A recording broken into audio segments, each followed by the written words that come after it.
Николас Henriksen, директор по коммуникациям компании Telia Швеция. Николас, coming? Oh. Yep, thank you. Nicholas, 15 minutes, please. 10 minutes. 10. That's even better. Yeah. Okay, I will talk very quick then. Thank you very much for inviting me. I feel very honored to be here in Kazakhstan and at this very important event. And it's my first time in Kazakhstan. My colleagues from KCell took me for a short ride in the city last night, and I find this to be a really amazing place, and I really hope I can come back soon. My name is Niklas Henriksson. I'm head of communications within a part of Telia called Business Services. We are responsible for B2B operations in the Nordic countries. So we have clients ranging from very small companies up to multinational corporations, and also within the public sector. I will share some views, some Telia views on ICT innovation with you. And I will use the Nordic countries and Sweden as a case in point, but I would like to emphasize that what I'm saying is applicable to any country, Kazakhstan, Norway, Lithuania, or Sweden for that matter, because as we heard in the introductory remark, innovation is really to take all countries one step further. So, just a few words about Telia Sonera. We are today Europe's 5th largest operator. We have some 170 million customers throughout 20 markets where we operate. We are the proud majority shareholder of KCell, this country's largest mobile operator and also the largest mobile operator in Central Asia. We have 28,000 employees, and our headquarters are located in Stockholm. So, not long ago, in the beginning of April, the World Economic Forum and INSEAD, the famous business school, they made the yearly ranking of ICT maturity and ICT development in 142 countries.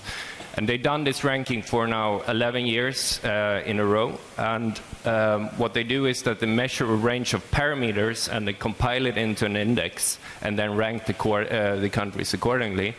As you can see from this chart, the Nordic region came out quite good. Sweden on top, followed by Finland, Denmark, and Norway in 7th place. And the US, a bit surprisingly perhaps, given the wave of innovation from the US, but came in at number 8. And what INSEAD and World Economic Forum said about Sweden here is that there are 2 factors basically driving Sweden's development. Networks and infrastructure on the one hand, but also the citizens' ICT maturity, and I will explain that a little bit later on. So, if we take Sweden as the case, how can you explain this position and this ICT development? There are a range of factors, obviously. I've chosen a few here. First one, and perhaps the most important one, we were one of the first countries in Europe to expose the telecoms market to competition. This essentially meant that prices for fixed, mobile, and interconnection went down quite fast. More and more people could afford to use the services to a larger extent. We have a solid cooperation with Ericsson since many years, a very fruitful partnership, and I think this partnership has created a lot of innovation in the Nordic region. We also have a very good partnership with Nokia since many years. So this has brought us a lot of innovation within technology and network.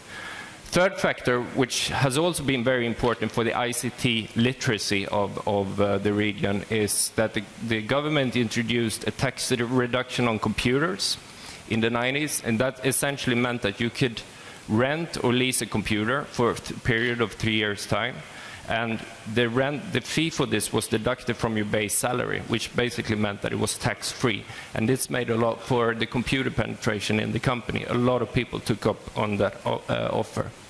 And the fourth and the fifth factor are a bit more softish issues. We're quick to adopt to new technology, and we're also quite a big country, not by far as big as Kazakhstan, of course, but we live apart in this big company, and we rely on technology to socialize, to stay in touch, and to work. So, if you know how this good position as the Nordic region have, where do you go from there? Well, our Minister for IT and Telecoms and Energy, she said that there are areas where we don't perform as good and where we need to improve. This includes IT usage in schools, within healthcare, and among companies. And I think that this challenge holds true for any country, basically, because we all have good networks, we all have solid infrastructure for ICT, but I think that we are not as good as capitalizing on it as we should. We don't use them in an optimal way. At least that's what we feel. So really, what we did was that, okay, we got this great infrastructure. How do we use it? How do we innovate on it? And we looked for a way to measure. So Telia Sonera, together with Cisco, the big American technology provider, we partnered up. And we singled out 5 factors that we think that if these 5 factors are used in an optimal way, they will create a solid foundation to create a competitive and productive company. And these 5 factors are mobile way of working, virtual meeting services, efficient customer services, document and file sharings, both externally and internally, and then finally a sound and good use of social media, both for marketing purposes but also for customer services. We compiled these 5 factors. We made a survey among 5,000 companies, both in Sweden and Finland. And then the results, we put it in an index ranging from 0 to 100. And as you can see from the picture, we did the index first time in 2011, second time in 2012. Came out at 38 in 2011 and then up by 1 point in 2012. And in all honesty, I mean, given what I said before, we are a little bit surprised by the result. We thought it would be higher. We thought that the companies, both the public and the private in Sweden, would use technology that is at hand more than they actually do. So what we said together with Cisco, what's the purpose and what's the target? We think that Sweden and Finland should be at a target index of 70 within a 5-year period. Because if we can reach 70 on this index, then we really have found an optimal way to use technology. Of course, bringing good things to companies and countries, being more competitive and more efficient. So if I should sum up so far, it's, technology is in place in many, many countries, as we've seen, but there is a gap in terms of usage. And as we all know, and as previous speakers Jari was into, development is going very fast, perhaps faster than ever right now. Telia Sonera would like to call it that we are in the 4th generation of the information society. We have computers in the 80s, the internet in the 90s, the internet got mobile in the first part of the 20th century, and now we're at the point where the information society is going smart, it's going social. Smartphones are here, 1 billion users on Facebook. And we also have instant access all the time through the mobile networks, instant access to all the world's information. And that access is constant.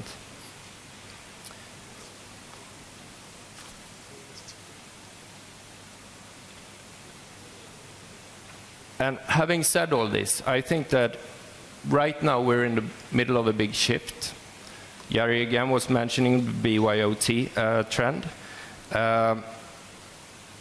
This development that is ongoing actually blurs the borders between the office and the home, what you do in the living room and what you do in the workplace. And we think that this creates a completely new field for innovation. It also creates some challenges for the IT departments, but it also brings a lot of good to any company. And if you put this a little bit in perspective, I think many of us today, I mean, compared to 5 years ago we would go to the office and we would get the latest technology in our hands and we would really be in the future. Today, I think we are using services and devices at home that are more advanced than the ones we are provided with at work. And this actually, is changing the field on how we cooperate, how we innovate, and what we really can do with technology. So, BYOB, that's, you were talking about BYOT, bring your own technology. There is also the concept, bring your own device. I guess many of you have heard of it. We have our own version of this. We call it bring your own behavior, because it's more about technology. It's more about than only devices. It's your whole behavior that you now take to work. You learn things at home, you use services home, you take that behavior to the office, and you expect your employer to really accommodate you to that behavior. For innovation to happen within an organization, we think there are three parts that need to be fulfilled. Technology, we have addressed, but it's also about processes to really be able to capture innovation and get them out, to get them to use, put to use within the organization. And this comes basically down to, in an organization, you need a structured environment to really harness innovation. And obviously, you need the right culture and the right people with the right mindset. People need to dare to innovate. They need to think in new ways using all this nice technology and networks. That's sort of key. But it also puts constraints on management.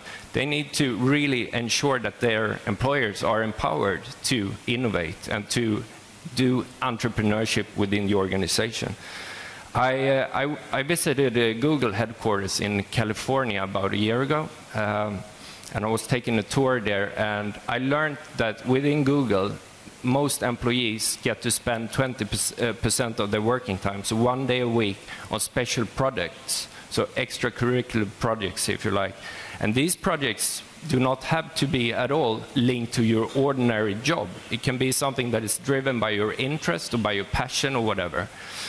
So you spend 20% of your working time on those special projects. And I learned that Gmail is actually the fruit of such a special project.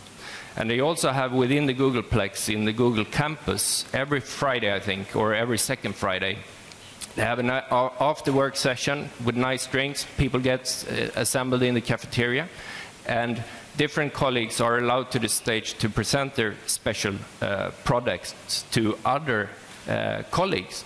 And this is a way for them to get input and feedback from different parts of the organization that in their current job they normally don't meet or discuss with. And I think that's a brilliant way of really addressing good culture to nurture innovation.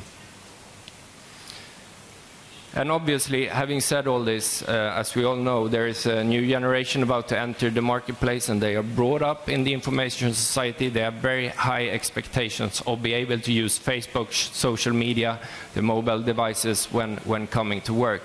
And of course, in the war for talent that is out there, we all want to attract the best and the brightest. We really need to make sure that we can accommodate this new generation when they enter the workplace. And this creates new demands, I think, for all companies and all public organizations. So, to summarize, I think for Kazakhstan or for Finland or for Sweden or any country, we have the technology. We have good technology. But we need to make sure that we put it into use, that we start to innovate, and that we, let people innovate, because that's how I think we create very competitive and efficient and productive companies and countries, for that matter. So, thank you very much.